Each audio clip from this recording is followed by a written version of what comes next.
Greetings. It is very cold outside, and I'm not a fan of the cold. I'm just not. I guess it's part of my West Indian heritage, but I like nice warm weather. I do. So today I'm catching up on some reading. Have you read this book? Okay. It is called The History of the Conflict Between Religion and Science by John William Draper. It's a very interesting book. Very good reading. If you can't fall asleep, I recommend it. It's sort of dry because he's trying to be as thorough as he can be. I had a lady told me once that science was the enemy of religion. Science, she implied, was the Antichrist. And there are people who believe that, you know. They believe that it's either religion or science. Either religion or science. And then there are people who believe that eventually there will be a marriage between religion and science. I, for one, believe that there will be a marriage between spirituality and science. And of course you know that I don't believe spirituality has anything at all to do with religion. But anyway, so there you have it. So it is cold outside and I'm reading. And I'm trying my best to get as much reading done as possible. And what I want to do is just to share some insights with you. Now remember, I don't know a lot about everything or anything. So you're going to have to think for yourself, and you're going to determine whether or not what I'm saying has any value. I won't be offended. Once upon a time, there was a pharaoh by the name of Akhenaten. I may not be pronouncing his name properly, but there you have it. As a matter of fact, this pharaoh, I believe, was born something like 1350s or something like 1330s, whatever. Anyway, he came up with the idea that there's only one God. And back then, they believed in multiple gods. You know, sort of like, let us make man in our own image, us, implying many gods. Well, Akhenaten believed that there's only one God, Ra. And the religious people at the time found it very distasteful. As a matter of fact, he was hated by the priests and the religious people at the time. Hated is the word. I know it's a strong word, but it's true. So you know what they did? They chiseled off his face. Yep, he's a pharaoh, but as soon as he died, man, they chiseled off his face. And they returned back to the good old-fashioned religion. Many gods. And the priests did their best to return Egypt back to worshiping many gods. But history will tell you that Akhenaten is really the father of the one God theory. We went from let us make mankind in our image, the multiple gods, to the one God theory. And you know something? The people back then, the different tribes around Egypt, around the Mediterranean back then, some people said, okay, maybe there is just one God. And there you have it. You will have no other gods besides me. I am a God of vengeance, and you will have no other God besides me. So, but Akhenaten is really the guy who created the one God theory. Then, let's see, about 2,000 years later,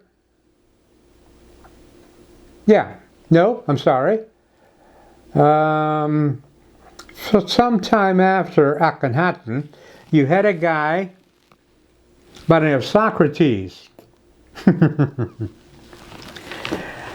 Back then, in Socrates' time, around 500 BC, which would be what? 800 years after Akhenaten, you had a guy by the name of Socrates, and Socrates really upset the religious people at the time. Like all religions, they have a god, they have a sacred book, and you better believe in their God and their sacred book, because if you don't, well, it's called apostasy. So you know what they did? They had Socrates drink poison. He did, because Socrates was encouraging people to think for themselves, which is to corrupt the young people. So he drank poison. Years later, of course, around 2,000 years ago, along came a Jewish guy, Emmanuel, and he was another messenger that came along, and he did his best to encourage people to, come on, think. He came up with such strange ideas like, the kingdom of God is right in front of you. And if you want to know about the kingdom of God, look at the children. Strange ideas. And God is within you. Strange ideas. Well, you know what happened to him? He was crucified. And I got to tell you, there is not a single church on earth who preaches his word, Emmanuel's word, exclusively. Not a single one. But there is this book, and it was created, and a lot of people believe in this book. It was compiled in something like, 1600, 16 something. But here's what happened to Jesus. So, when Jesus was alive, a lot of people would go to hear him speak, and they would be impressed with what he had to say. So, about, 200, 300 different people would go away after they heard Jesus speak, and they would form their own school of thought. They were followers of Jesus, you see, formed their own school of thought. And let's face it, these people, like myself, I am a follower of Emmanuel. I am, because I see no reason why I shouldn't. But like I said, there are no religions that follow him exclusively. They don't. Along came a guy by the name of Constantine. Yeah. Around 300 AD, he decided that he was going to invent a religion called Christianity. And he did. Well, Christianity is not so much based on the words of Jesus. It is based on the words of Paul, a man who had never met Jesus. So, when that lady told me that she only believed in this one book, and all other books are false, that's the implication. Well, I'm going to read you something, okay?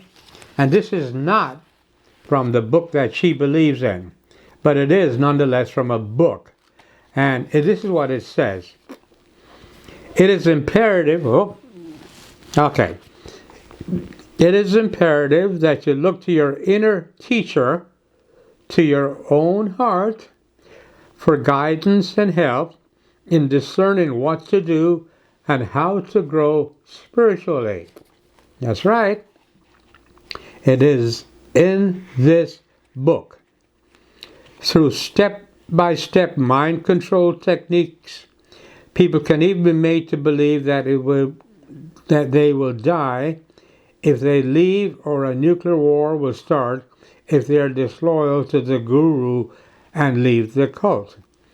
They became enslaved by the clever and unscrupulous cult leader.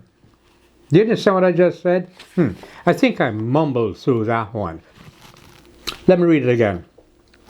Through step-by-step mind control techniques, people can even be made to believe that they will die if they leave, or a nuclear war will start if they are disloyal to the guru, and leave their cult.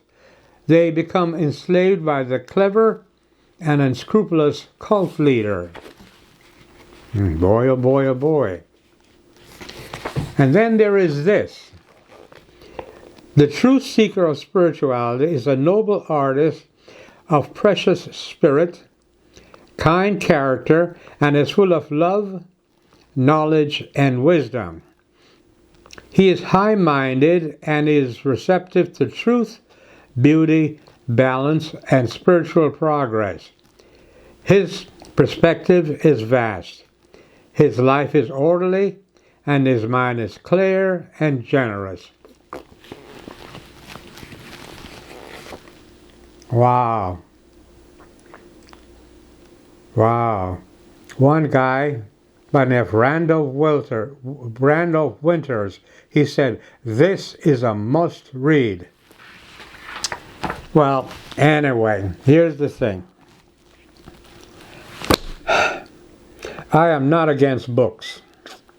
And I'm not in a position to argue different religions, because I think each religion is a classroom. And just like any school, you go through different classes. Well, unfortunately, a lot of people are stuck in the 5th grade and they refuse to evolve. Who am I to argue that point? Who am I? Right? It's sort of like having friends, you know?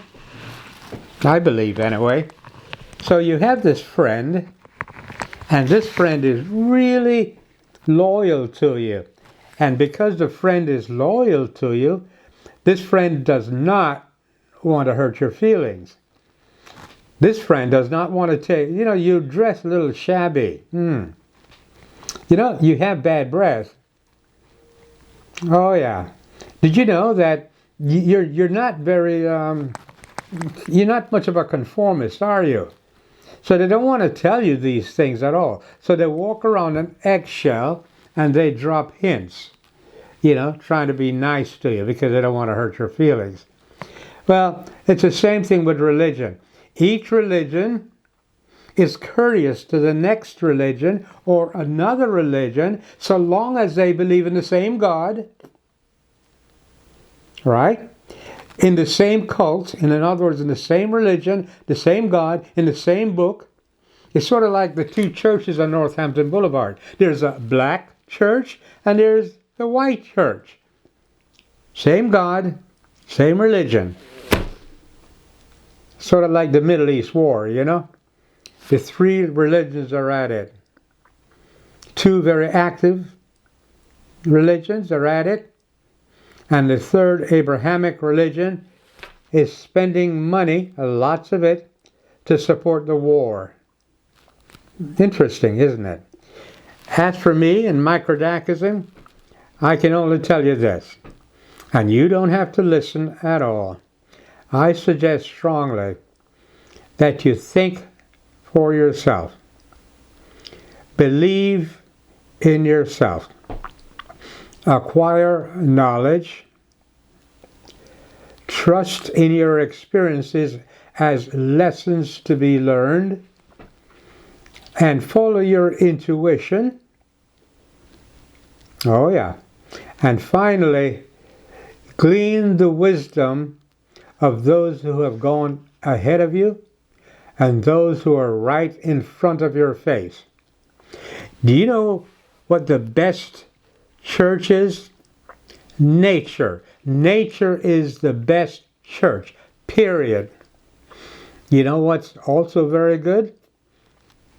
Television and movies, because that's where you get some of the most profound sermons you will ever hear. That's right. This is the 21st century. Television and movies is where you'll find some of the most profound sermons ever. So, that's my little chit-chat because it's cold outside and I have a camera and I just want to share my thoughts.